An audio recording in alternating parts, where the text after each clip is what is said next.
Okay. Yes. Good morning and welcome to the Graphic Business First National Bank X Dialogue.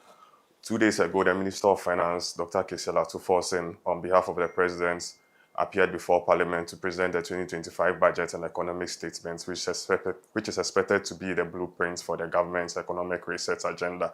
The Minister announced a raft of measures that are aimed at striking a fine balance between maintaining fiscal discipline whilst at the same time promoting economic growth. True to the administration's campaign promise, they scrapped some taxes which they described as nuisance taxes. They included the levy, the betting tax, emissions levy, and also the 1.5% withholding tax on processed gold by small-scale miners. To plug this loophole, the government also announced that it was going to reduce the tax refund ceiling from the current 6% to 4%. And the government intends to save about 3.5 billion, which it says is enough to offset the loss of revenue from the scrapping of the levy and then the emissions levy. This morning, we delve deeper into what some of these policies introduced in the budget means for the ordinary citizen and businesses in the country. And helping us to do that is the head of global markets for First National Bank, Mr. Kofi Pienim, and then also the Dean of the University of Cape Coast School of Business, Professor John Kachi. We'll also be joined by Leslie Dwight-Mensah, who is an economist with the Institute of Fiscal Studies. So once again, good morning and welcome to the Graphic Studios. Thank you. Good morning, thank you. Okay, so we'll begin our discussion. I'll first give you a few minutes to give us your impression of the budget, and then we continue from there. So maybe, Mr. Pienim, if you could share with us your overall, or your key takeaways from the 2025 budget. I think the budget, in line with the feeling around Ghana since maybe November, is relatively in sync. I think that we've all been anxious around government activity and the implications on the private sector all the way through to the citizen. I think this budget, it's relatively impressive. It's so impressive that it's hard to completely respond to it. There are gray areas which are probably around arrears, accumulation, how it will be dealt with, and the transparency and the auditing of arrears. But if you were to take that away and you were to look at just the funding requirements and the revenue projections, I think the revenue projections, they are bold. I think an increase of about 40 billion. But I think that the market conditions are conducive for growth. Just looking at a few indicators on what we would call the interbank. So if you were to look at the interbank market, what we've actually seen is that T-bills have dropped from 30% all the way down to close to 19% on the 1 year. I think 17 handle on the 91 day. I think immediately there's competition for where does money go, right? Okay. Now, given that yields are moving in this direction and the government's net funding requirement is about 56 odd billion, out of which I think the market reliance is only 36 billion. It suggests that there is enough liquidity between the banking sector, the pension funds, and the ordinary saving Ghanaian to be able to support this budget. That is, if there are no overruns, surprises, or external factors. So for the first time, in terms of intention and actual action, we're seeing T-bills oversubscribed, bids being rejected. Where does that excess liquidity go? It actually goes to chase other assets in the market. And as long as there's more demand for assets than supply, there has to be a contraction of return, right? Now, you have to juxtapose that against inflation and what happens around those metrics. And that will have to be around monetary policy and what does it look like. Monetary policy as well has remained relatively tight. Central bank intervention has been at market levels, which means you're maximizing the use of FX reserves, and it's actually in sync with the market. So gone are the days where Bank of Ghana is 12 and the market is 16. The whole market sits at the same level, which means that your intervention is more meaningful and you're taking out enough CDs at every single point in time to curtail things. If you look at a little trend, like since I think maybe September last year to now, the central bank has tried to sell close to $3.9 billion the market has been able to buy 3.1. That has not been the case for a very long time in Ghana. So if you look at all the metrics, balance of payments, it bodes well for some level of cedi stability. Cedi stability in an import-driven economy means inflation would be somehow tapered. I'll leave it to the economists to talk about rebasing plans and what that actually means to how quickly inflation can come down. If inflation comes down and it is real, people's expectations on returns also get rationalized. And so government may not need to borrow above 20%. They borrow below, which means that the private sector also can borrow below 20%, depending on how much further you go lower. So I think it's an enabling budget. It actually changes the posture of Ghana, where the government used to compete with the private sector for resources. It actually gives room for the corporate market, the commercial market, and the small businesses to access credit meaningfully to be able to do business. It also gives us a little bit of calmness because prices will not be changing so rapidly. Whether it is school fees, whether it is bills, everything will be relatively moderated. So I think we haven't been in this environment for some time. It takes some getting used to. I think there's been so much bad news that trying to even rationalize good news can be difficult. There must be something else. So I think so the market receives it positively for now. We just need a few more breakdowns in terms of how some of these things will be operationalized. But all the general statistics look good for a country that just came from a default story, having positive growth off the back. Not only that, the international community is also looking at Ghana and looking for ways to come in.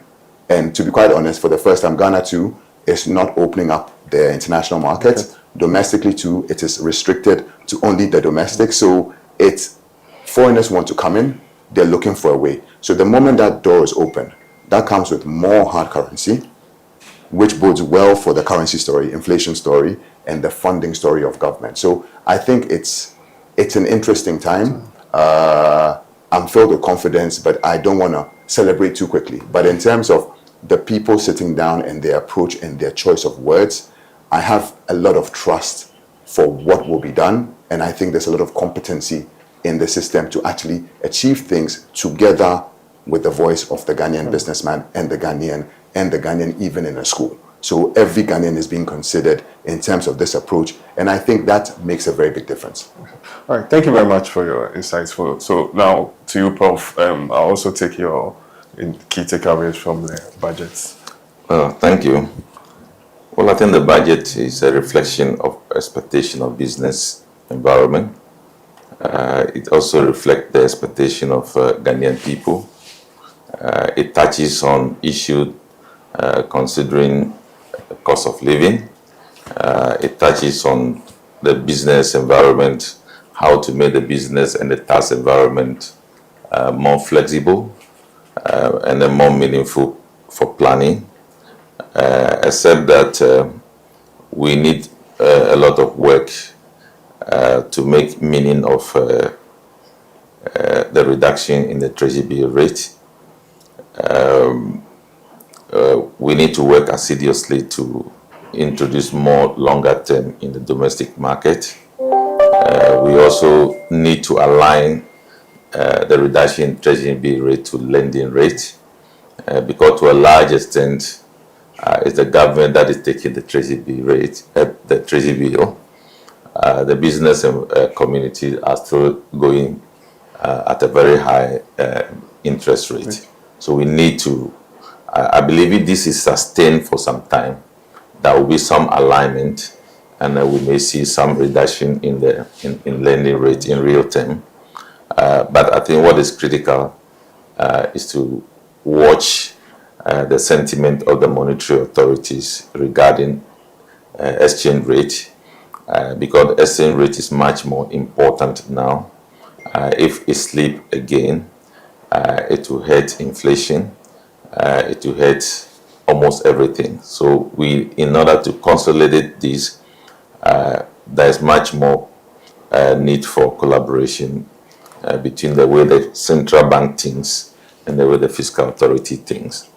But much more important is how to calibrate more longer term instruments so that those bills that were rejected, they can have a choice of where those monies go in terms of mobilizing funds within the economy.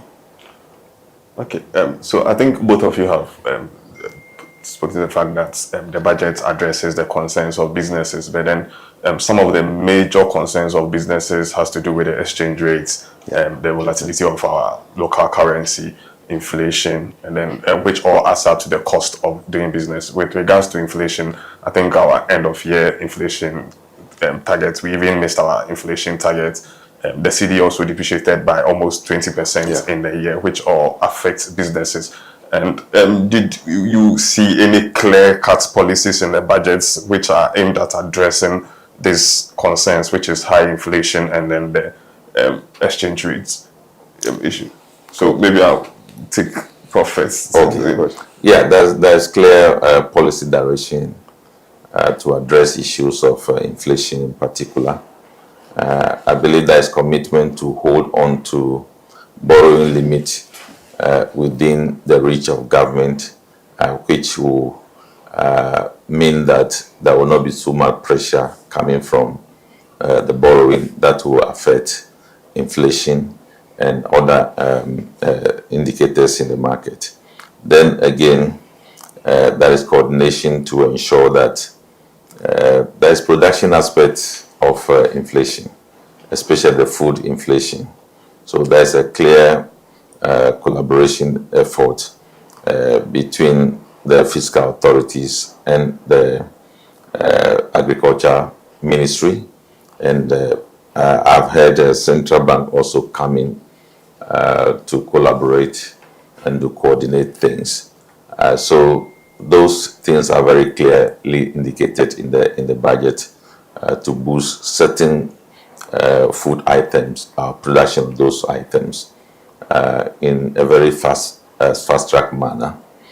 Because if you look at the statistical service indications, they are able to point out about 10-20 food crops that are leading the inflation basket. And also, there is conscious effort to accelerate this so fast so that we can also control importation of food. Because all the food items, if you look at the statistical service data from both the CPI and the trade report, you see that we are net importers of all these food items. So we need to work assiduously to ensure that that gap is closed so that some other food items will get a hold of them and will reduce the pressure of importing them into the country. Okay. So, Mr. Kenny. So I think as rightly said, so if you speak to any business owner, the most volatile item on their account statement is usually currency translation losses, right? They're a major concern, especially because of things related to people charging rent in dollars, services in dollars. So I think sometimes you also have to go to the root of the problem, right? So what is the basis for that charge in dollars? Somebody wants to preserve the value of their house, so they charge rent, if not the CD equivalent. So the intuitive thing for a human being is buy the dollar, right? And that creates a mass purchasing behavior. And when there is economic difficulty, it exacerbates the movement of the exchange rates. Sometimes the volumes that allow for our exchange rates to move actually don't make any sense. It's just what was on the screen, which I think is like the downfall of technology. In the olden days where you needed the newspaper itself before you knew the information, things did not move quite as rapidly. And you can see that volatility has become a big part of markets generally. The more people looking at something, the more it moves based on the way that they think, whether it's correct or wrong. So sometimes it's moving, we don't understand why, but you just have to buy it because you don't know whether you'll be able to buy it or not. I think that the central bank has done a very good job. I think I made a point about how much they tried to sell from September last year to now, and the fact that they have the intent to supply more than the market has the demand to do. So some of this depreciation, which was not necessarily expected, means that affordability has somehow been curtailed, right? And therefore you should not be seeing rampant movements because our ability to purchase as Ghanaians has been divided by almost 3, I think from the 5 to the 15 over the last 3 years or 4 years. So it's definitely an area of concern. What gives me confidence now? One, how many foreign investors do we have in our domestic curve?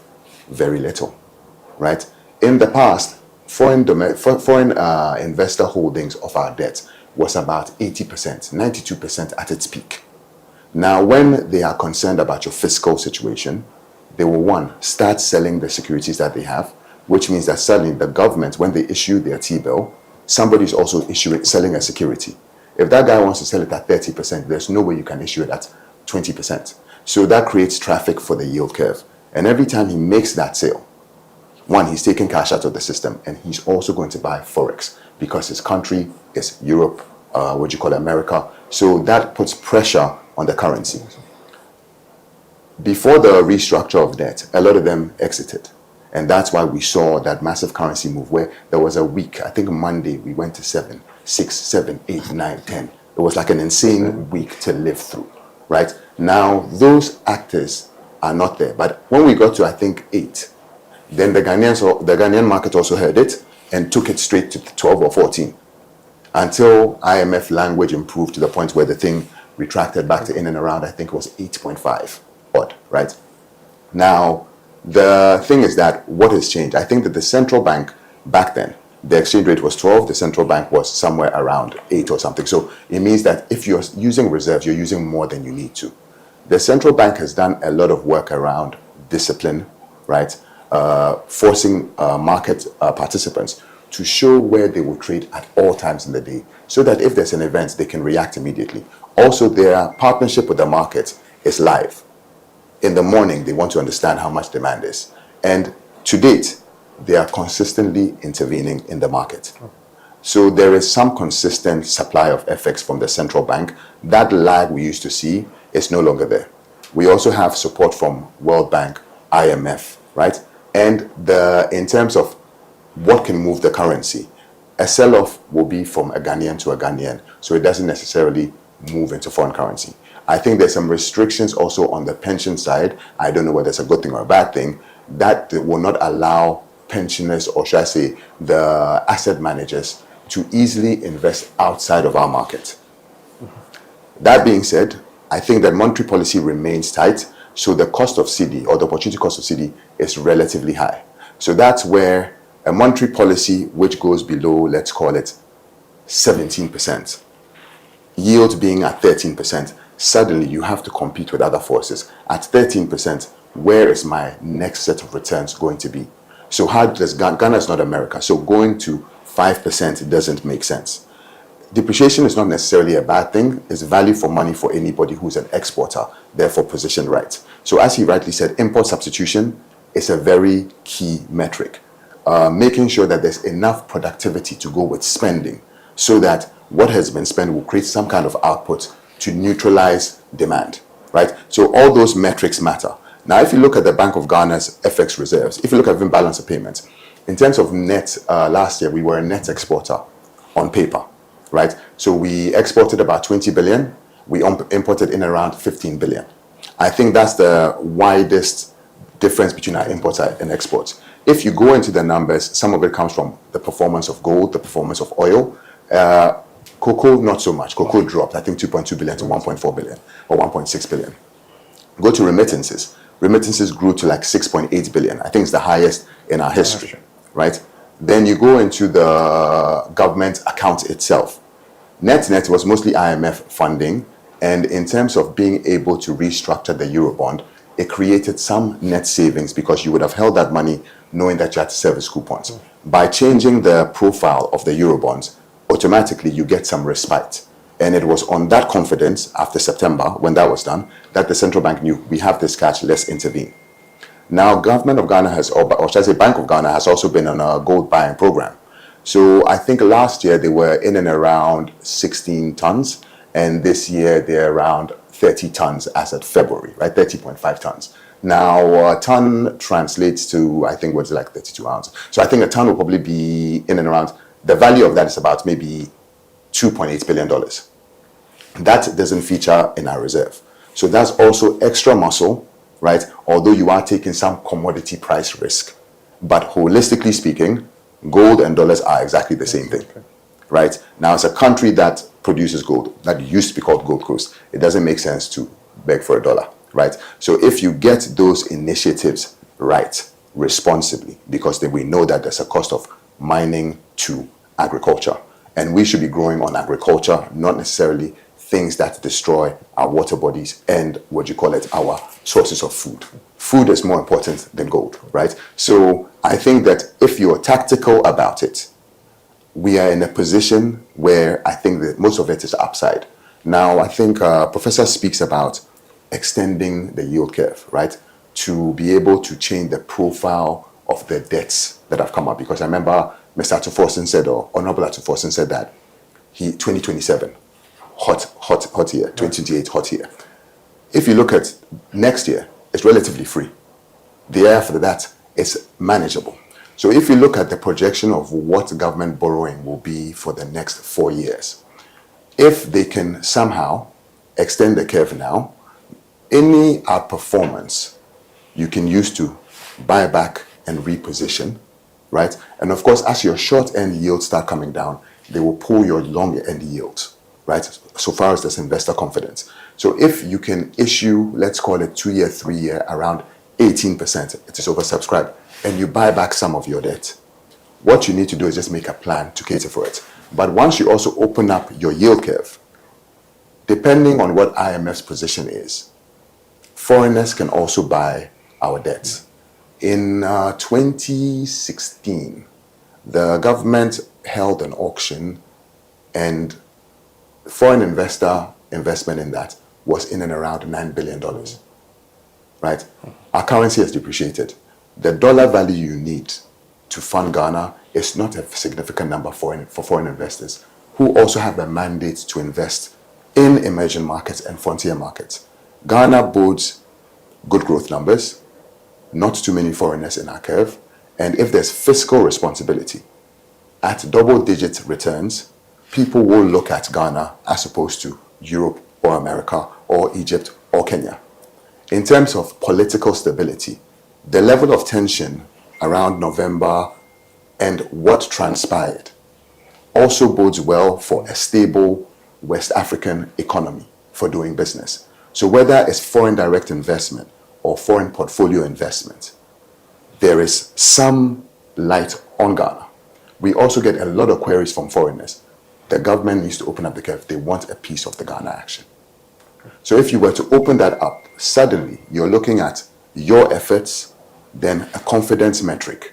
Foreigners are not like our traditional retail investor. We like short term. We like to be close to our money. Pension funds by law extend. Foreigners also like duration. So all of a sudden you could get cheap money in up to 5 years to be able to change the profile of your actual yield curve. But it also comes with Forex. You don't need to spend that Forex. You can actually keep it there. The optics help. But that is essentially your balance of payments. That is your reserve position.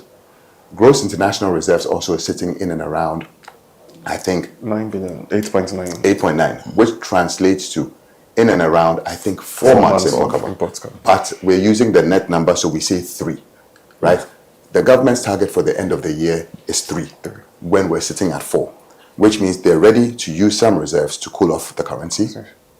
And if the currency is going down, the human beings also bet against their own currency, right? So they need to keep dollars under my bed. If there's no value in it, also will be rebalanced. So as long as the market is confident in the economy, the deterioration beyond the natural balance of what we import and export should not deteriorate the currency too much. So if the inflation target is 11%, ideally speaking, depreciation would have to be in and around 9%, because usually there's about a 200 basis point gap between the two numbers. But I believe in the worst case scenario, maybe we depreciate by 14, 15%. And even that would mean that inflation will come to 70%, which still bodes well. But also, there's another metric: leakage and excess expenditure, right? there were a lot of commitments to spend under previous eras. Spending money you don't have versus not spending money that you don't have, which is easier?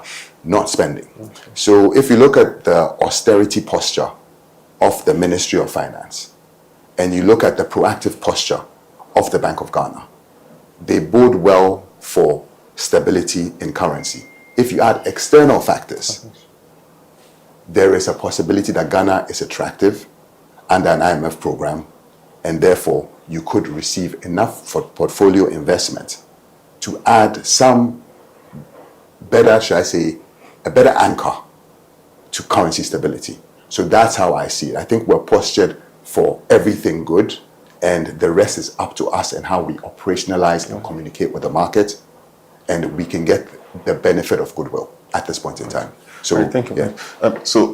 Prof, you spoke about T-bills. I think one of the business concerns has to do with the high cost of borrowing.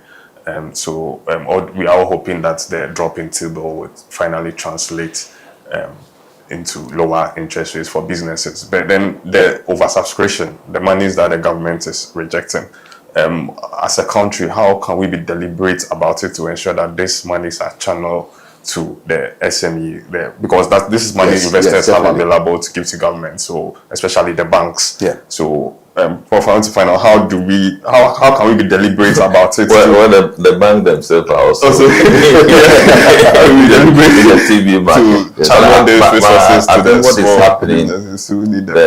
The rejection of so much money for the T-bill is also deliberate. Is actually aligning with the government plan of expenditure, and then government plans of realigning things. And I believe that sent a positive signal that the government is only ready to accept what it can afford within the time limit.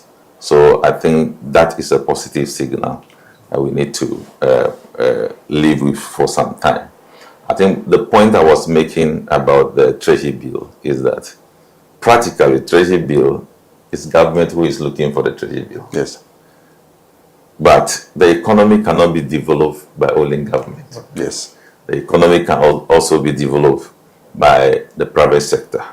And the private sector is not getting funds at below 20%. Yes, for now. Yeah, for now. So, but when this is sustained for some time, the posturing, the way they are calibrating things stay for some time, it is expected that it will draw down the lending rate somehow, because the treasury rate is supposed to be a benchmark rate. So when it's sustained for some time and the market understand that no, this thing is real, then we can see some drop down in lending rate. So my concern is for the private sector. And then my concern, again, as he explained, of course, I stated that earlier on, is that we cannot live in an economy whereby viably is solely in treasury bill rate that is in the market. We need to, I am aware that the IMF target for us to attempt to enter into the international market is 2027. But in the domestic market, we have to have some leverage to introduce some relatively longer term instruments in the market and monitor its performance, and then that will give choice to investors. So those investors who are not being taken on by the investment desires, the money go back into the account. What is it doing? So all these things have to be balanced somehow to deliver the best for the economy. All right. Thank you. Thank you very much. So still on talking about the IMF, the minister also indicated that we've missed certain targets for our upcoming fourth review.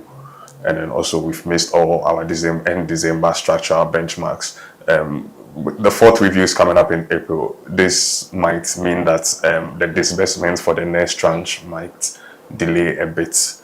And considering as a country we depend on these inflows to stabilize our currency, what threats does it pose to the economy? Yeah, I think when the minister announced that, he indicated that this has triggered a discussion with the IMF. Yes. And so perhaps that discussion will give us a different perspective. But really, the benchmark were set to be met. Our benchmark for inflation was, I think, 15.5%. We are now doing 23%. So we are way out of more than 8 percentage points away from the target. Our primary balance, we are not meeting that target. Also, we are way about 4 point something away. So if you are not meeting the benchmark, it means that you are not delivering on the program. By giving that, I'm reading from Fitch saying that the government desire to renegotiate with the IMF has failed. That's what Fitch put it. Now, putting all these things together and bearing in mind that this is a new government that comes with utmost goodwill and is doing the right thing from the onset, I believe that there will be a way out when we get to that point. But the point is that those targets that we have missed, the finance minister and his team, and the government in general are working assiduously to ensure that we get closer to the target. And that's the reason why those targets were set. For example, the growth target seemed to be lower than what we saw. And I believe that is should be explained within the context. So if you have a deficit of about 7.5 and then you are reducing that to about 4.2, that is a huge gap. Financing deficit means financing the economy. Yeah. So if you are not going to finance the economy at that level, then definitely you cannot be fooling yourself keeping a higher growth level, because you will need to correct this anomaly within your debt profile, the interest rate profile, and then dealing with the deficit and the primary balance difficulties. So you need to consider all this before you are setting the growth target. So I believe something dramatic is being done, and by the time we get to that point, we will all see that we are doing the right thing, and that may get some consideration from the IMF. Okay, you mentioned about our deficit, and appears as a country we've not really learned from our lessons, because the minister announced that last year we missed our deficit target on commitment basis. Yeah. We recorded 7.5. Even under the watch of the IMF, we still missed our deficit targets on commitment basis. It appears as a country we have not learned from our lessons. What do you have to say to? Well, I would say that it seems as if, so as he rightly said, the goodwill of a new party or new regime, right, is there. And I think in terms of all the first steps, they seem right. Now, I think that it is the accumulation of arrears, accumulation of cost is what created the slippage in its first place, right? So even though you've got a financing number, there's an arrears commitment, and if you are to go above it, it's going to create problems. If you are to do some spending which does not go through Parliament, there will be issues. So he talks about the modifications of some LIs in the process by which contracts are given, cost is incurred by the government. And therefore, it kind of suggests that going forward, everything will follow due process. That reduces leakage, that creates transparency, and holistically, I think the IMF is closer to the process. So a posture of transparency will only amplify the goodwill you already have. Right now, some of the benefits of the program are now miraculously yielding fruit, right? Because suddenly, if you can maintain this for a while, your interest expense on average will be lower than the regimes that we have come from, right? So there is some goodwill. The central bank's approach, no parallel markets, is also there. So I think that although targets were missed, it's a different entity, it's a different story, and most of the targets are relatively prudent. The focus is on lowered expenditure, lowered offices, lower base of what you call the public sector workers, even though the number has nominally gone up. It's only gone up by 10 billion in terms of what they want to spend on public sector wages. In terms of what they spend on goods and services, they've cut that, right? So if you go through the budget line by line, you will find that there's a lot of austerity on the cost and there's a lot of aggression on tax collection. Now, the confidence that the confidence which is had on the tax collection is a function of the other side, which is your market metrics and private sector inclusion. If the T-bills come down, one thing that I think we didn't mention was Ghana's market has evolved. Last year, we saw Kasapreko, who is a borrower from banks, borrow a 3-year instrument 400 basis points lower than where the government issues, right? Any corporate in this market who has got audited financials can actually go to Ghana fixed income market, right, with the help of a bank like my bank, and right, First National Bank, right, and actually go to the market. Because remember that what he said is that the money goes into the account. So when the government rejects a bid, where does the cash go? That excess liquidity will be looking for a home because its natural behavior is to look for return, certain return. So when the government's risk profile was no longer deemed as risk-free, the market found alternative asset classes. So the corporate bond market, corporate bill market also has a chance to develop.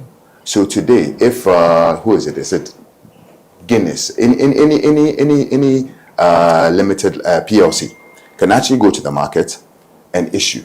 And if you wanted to, let's say, do 500 million cedis, right, to clear goods, if you've got a good credit story, a proven track record, people will actually invest in you, with you, right? So if you look at the government, if they're borrowing at 14%, suddenly corporates can borrow at 16%, 18%, which makes sense. And with that, it's not the bank, it's the investor, right? Because if you go to a bank to leave your money on call, they're probably paying you 3%, right? Let's say fixed deposit, they want to pay you 13, 14%.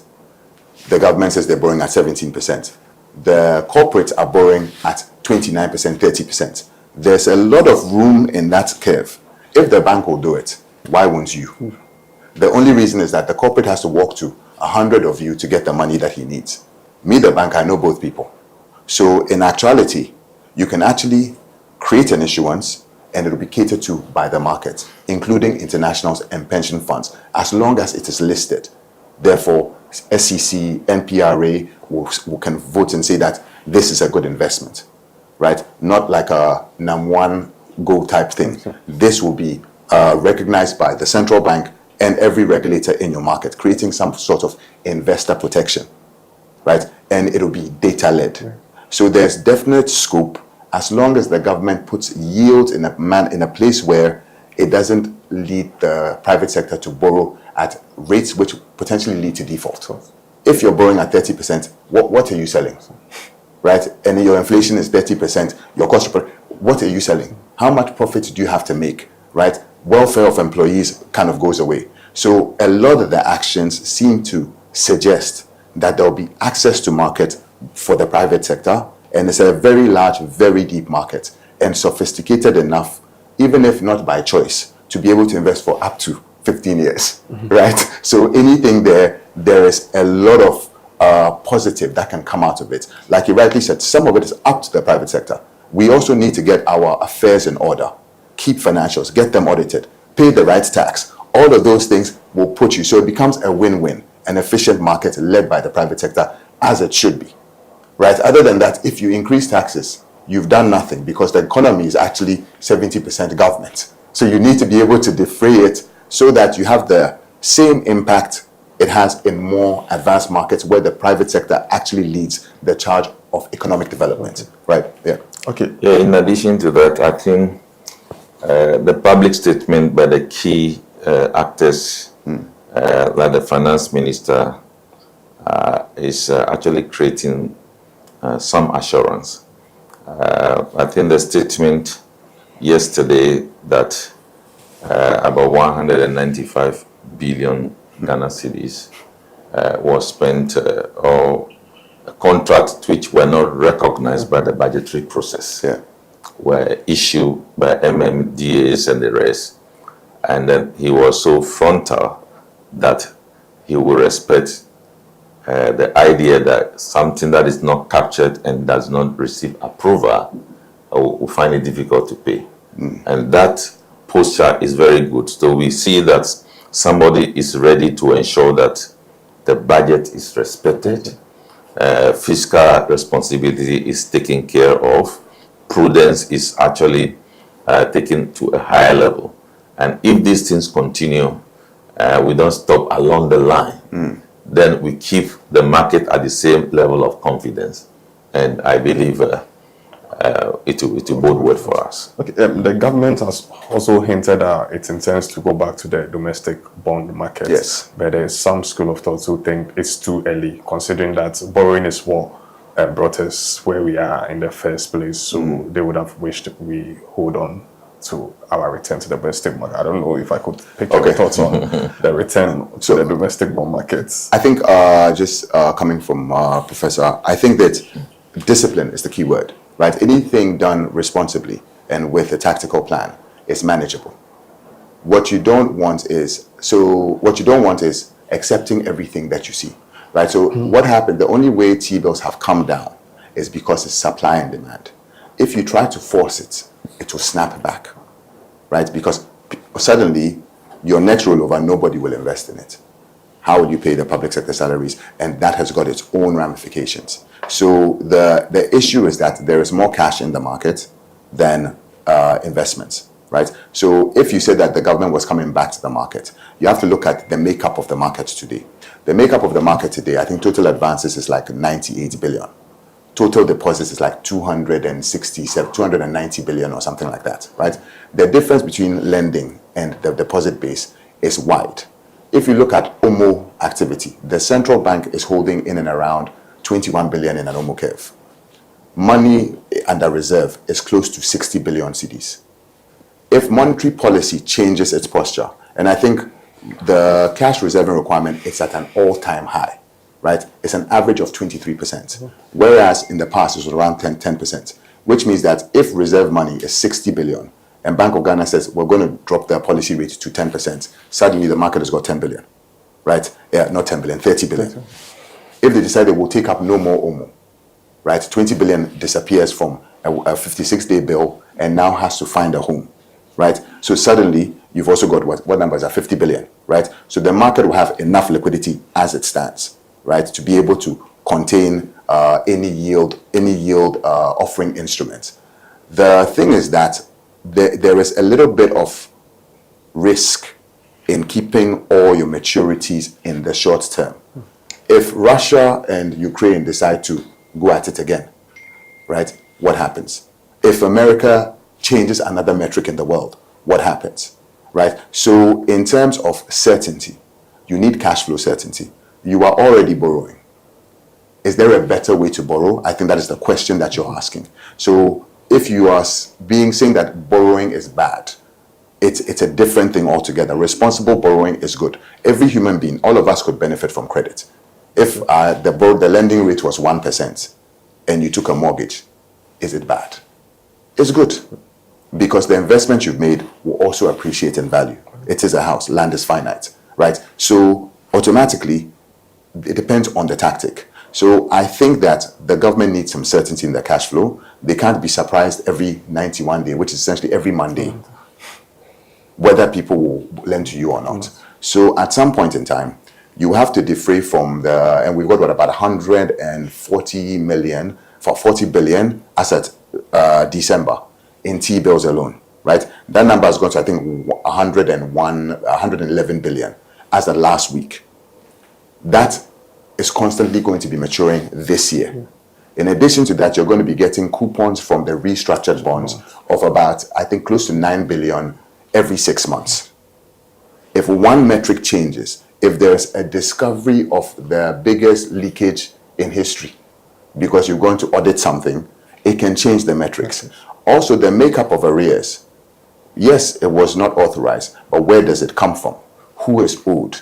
There is systemic risk. If those funds came from a bank lending, that bank will have a solvency issue the longer the government chooses not to recognize it. So auditing it and knowing the source and who it impacts, if it's from teachers' fund, so sometimes you find that what it is you can't actually ignore, right? So it needs to be, but there is a process, there is a rational reason why you do the management on your terms, right? So yes, I recognize that I'm going to audit it, I'm going to check it, but my arrears clearance has to fit into my fiscal plans. It cannot disrupt it because it's not authorized. If you lend my son $1 million cedis and you say you're coming to me to collect it, it will be on my terms because I wasn't there when you gave it to my son, right? And I didn't sign it off. But if you really want your money, besides taking my son, you're going to have to come to my terms.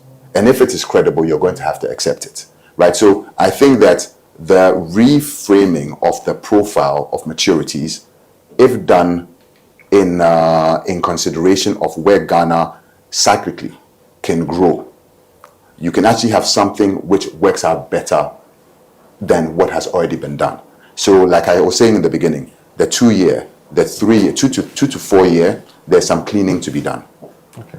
If you can reprofile it, your maturity can come to, let's say, your market reliance should not be more than, let's call it, 30 billion a year, right? And that means that if you are bringing in any new debt and you're within the 30-70, an economy which is growing at 5% and if enabled can grow at 10%, it suddenly means that you can grow well into your debt and your spending should be productive, as he said, so that in the next 3 years, you'll be a productive economy, a well-managed cash flow, insulated from shock because you tactically which you positioned yourself for both the worst case scenario and the best case scenario. And the best case scenario, you were prudent in what you took in, and the worst case scenario, you plan aggressively for it.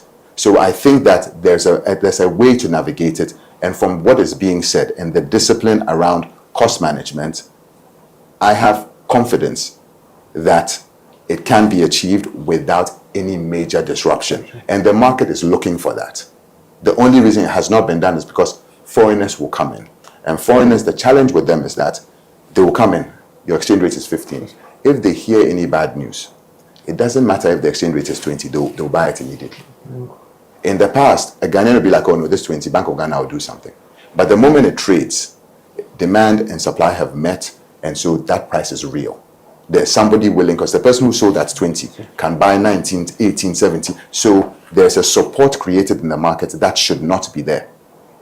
So if they are responsible for how those people come in, this can be done seamlessly, and it will benefit more than one touch point of macroeconomic metrics, which altogether protect the money you have in your pocket, right? Because inflation steals the money in your pocket, right? If you curtail that, there's some protection. And if yields are dropping, people look for certainty. How long can T-bills be at? Let's call it, if inflation is 11, T-bills should be 12, right? How long can T-bills be at 12? Somebody will say, okay, if T-bills will be 12 for the next 3 years, then I'm better off if I buy a 7-year at 16%. My return will be better, as long as I'm guaranteed that inflation will be 11.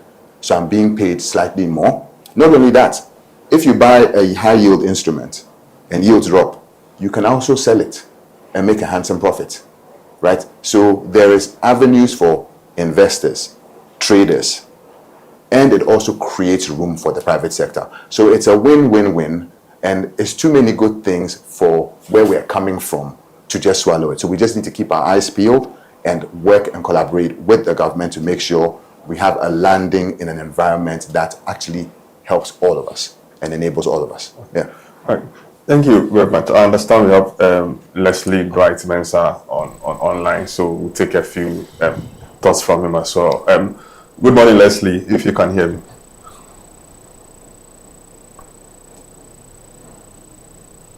Good morning, Leslie, if you can hear me. Okay, it seems Leslie is not yet ready, so I'll move on to my next question, which has to do with the macroeconomic targets. Last year, the minister indicated the economy, in fact, even data from Ghana Statistical Service indicated the economy grew by 5.7%. and the non-oil side also grew by 6%. The 2025, and this is an economy which was in crisis, Yes, as the finance minister definitely. perfectly said. But this year we are projecting, I think, GDP growth of 4.1%. Is that not too modest, considering that even economy which was in crisis was able to post a growth of 5.7%, and then we are resetting, and then we are being very modest with the GDP. That is it not too modest? 4% GDP growth target. So I think what I said I like about the posture is that we are being prudent with our upside and being aggressive with our downside, right? So when you... Good morning. Leslie. Good morning. Good morning. Good morning. Good morning. Yeah. Yes, good morning. Good morning. Please, Yes. can you hear me? Yeah, good morning. Yeah, good morning. Welcome. So we are having our post-budget forum, and then I want to find out from you, prior to the budget, IFS did a post-budget forum where they outlined some recommendations to the government, and mostly it settled on the fiscals, which is expenditure controls, and then measures to increase revenue. The minister presented a budget 2 days ago. Is IFS satisfied with the measures that were introduced, or you think more could have been done? Well, let me preface my comments by noting that the full budget statement has yet to be electronically published. So what we know is what we gleaned from the minister.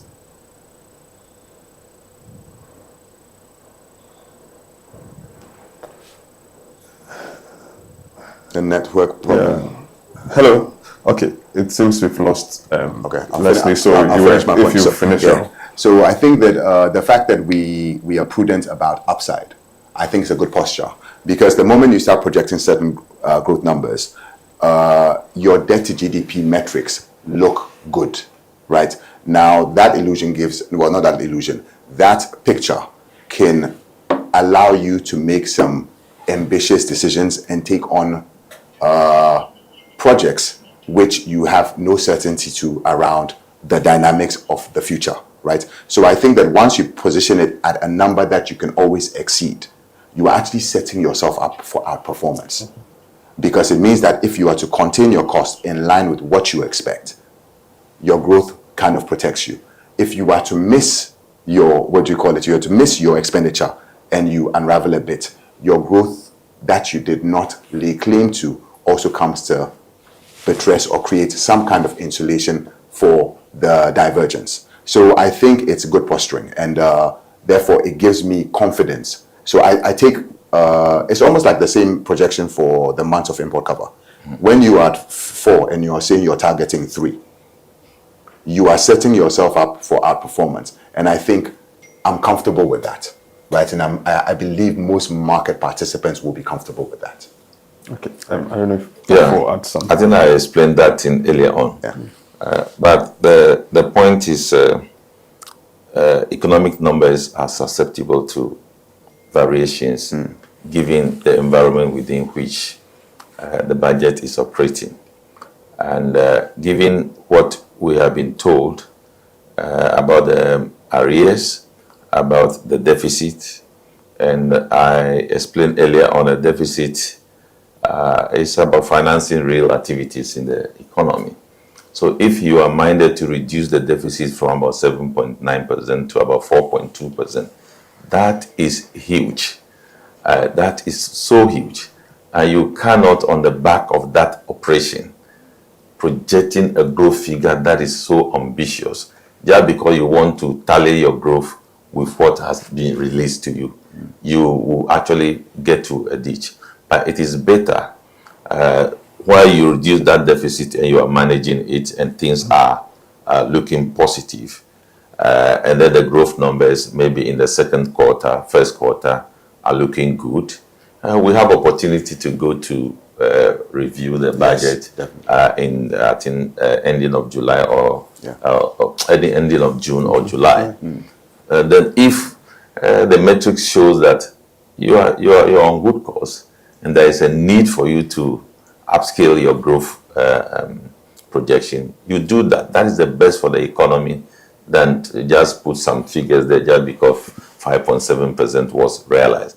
Meanwhile, that 5.7%, by the World Bank report I read in December 2024 about the public finance review of Ghana, clearly the first statement of the report states that we have achieved growth on account of debt, and it poses risk for the economy, and that risk must be managed, and that is what is being managed now. Yeah. So I think the modest 4% is good for the economy going forward. Okay.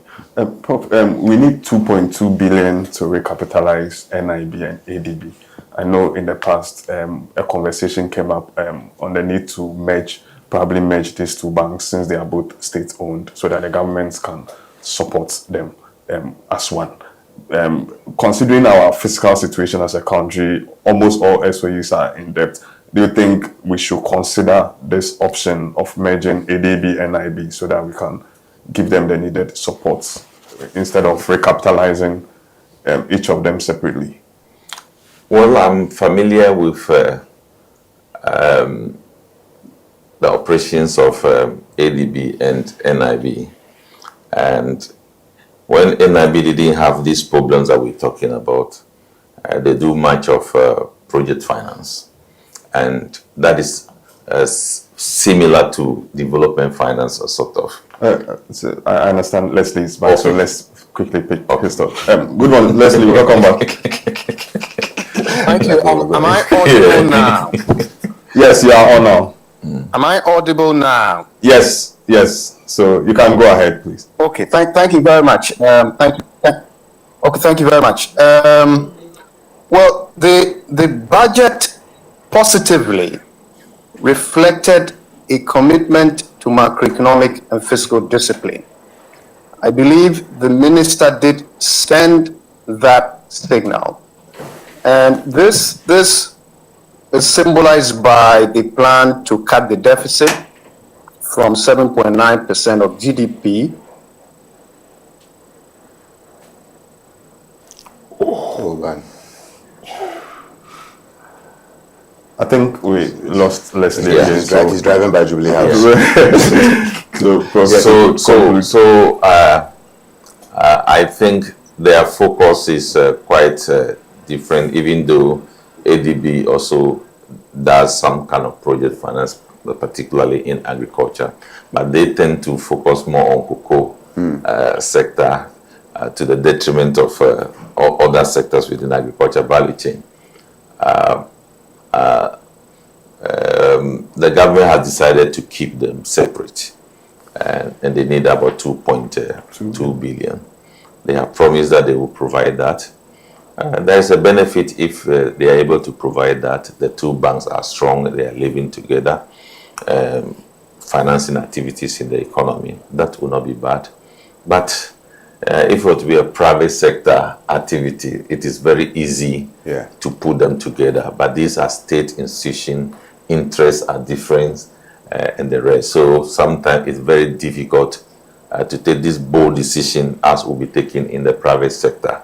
Of course, those banks are established to be SOEs, profit-making arm of government. So if we want to make them stronger, we could have taken a private sector position, because that is what they are, to make sure they are run efficiently and the rest. But the government has taken the decision that they should be separate. So I think I will press on them to get the 2.2 billion to capitalize them so that they are able to do their activities.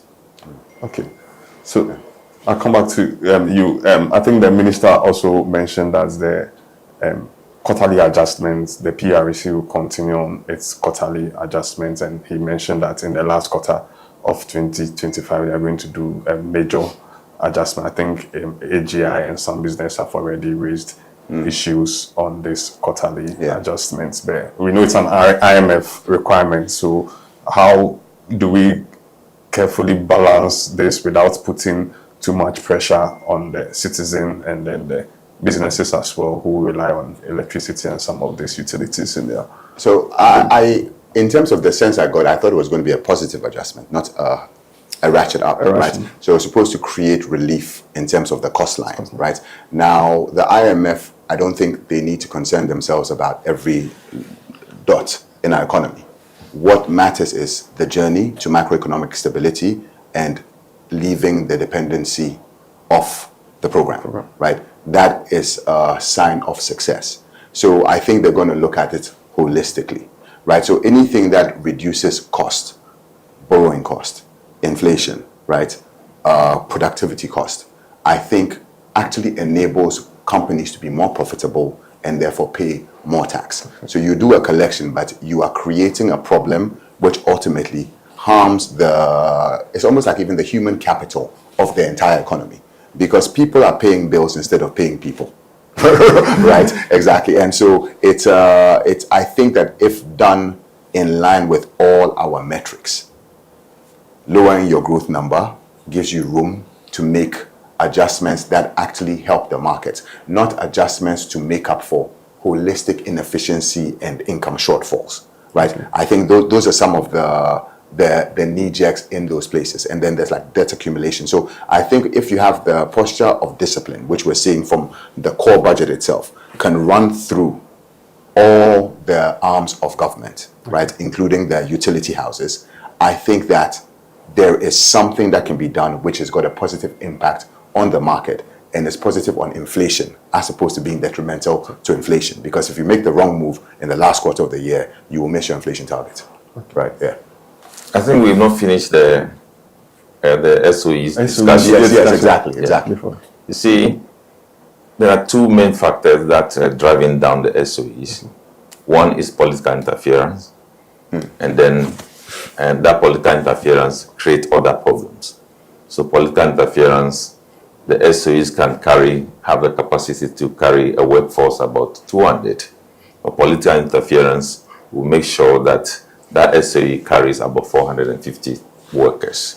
And then there are other demands on the SOEs. So take Cocoa Ball, for example. We have what we call Cocoa Road. And you see gradually Cocoa Board is veering into non-core activities that we have state agencies to do. We have a road ministry to build roads. But it's as if we are now ceded that one to Cocoa Board. And Cocoa Board is now managing cocoa and managing roads and the rest. And that is not the best. So that is why the political interference should be kept. If that is kept, some of these things will not be front-loaded to some of the SOEs. And then that also eats into their financials.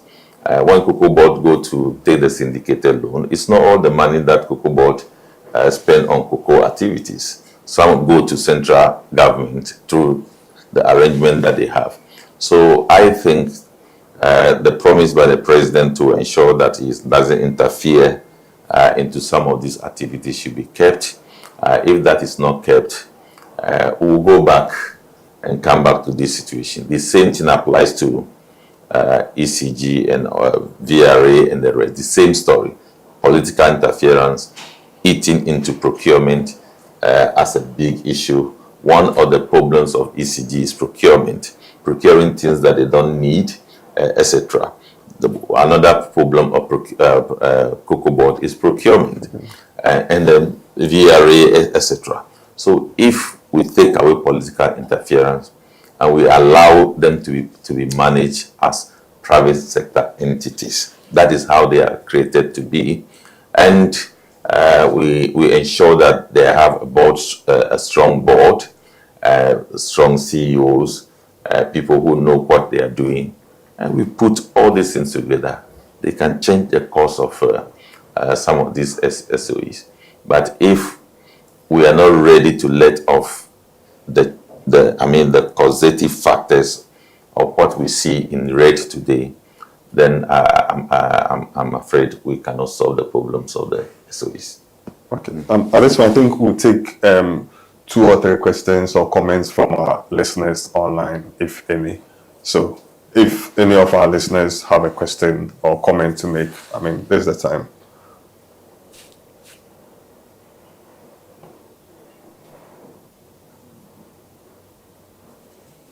Okay, in the absence of any question, I'll ask my final question. With regards to revenue, we are projecting to raise over 200 billion in terms of revenue. Is it not too overly ambitious?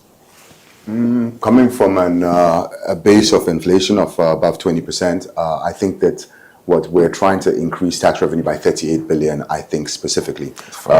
Yeah, so we had about 186 last year, and then this year we're targeting, was it 200 to 224 or 223, right? So I think that it is ambitious, but productivity and a reduction in cost, reduction in inflation environment, a stable exchange rate environment as well will definitely make cost more budgetable, or they will remain within their bands, and therefore profitability should improve for all these institutions, right? So the dynamics of the market suggest that the government is giving back a lot of money to the private sector. The removals of these levies, the nuisance taxes, and all of it bodes well for a better profitable performance and tax compliance to the point where it is feasible that our tax goes up by 40 billion. It doesn't actually, it's not even a major number anymore because our GDP has grown. And I think there's talks about rebasing and the rest of it. All of it points in the right direction. So I am not too worried about it, but if there was a slippage, the borrowing requirement is so palatable that it can easily be offset. And so, yes, you set an ambitious target, you miss it. There's nothing wrong with ambition when it comes to collecting tax revenues for social development. If you miss it, there are other actors in the market which can make up for that shortfall, right? If you contain your cost, you will always have goodwill. So maybe the year to grow by 40 billion is not this year. Maybe it materializes through an enabling environment next year. And maybe instead of getting 40, 50, maybe you get 30 and 60. On average, over a 3-year period, you will be in and around your numbers, so long as you don't have cost overruns, because that's what's within your control. And I think they put a firm foot on cost, and therefore anything tax related, I think, is upside. But I also actually think it's credible. We didn't think we could move from 100 million to 186 million. So moving from 186 to, was it 223, is not a problem. Yeah. So if the growth numbers are real, then it means that there is an add-on to economic activity that will should automatically generate more tax revenue. Then over the past few years, compliance has been all-time low because of piling up of taxes on the taxpayer. So the only way the taxpayer can show its revulsion is to comply less or not comply at all. And if you go to GRA, compliance has been very low. And so it is believed that the removal of these small sort taxes and then recalibration of VAT itself will now create the enabling environment for businesses to comply more. And with that, I believe we may inch towards achieving the target. I like it. Inch towards. So go back to our online listeners. If you have a question, you can raise your hand and then you'll be allowed to ask your question.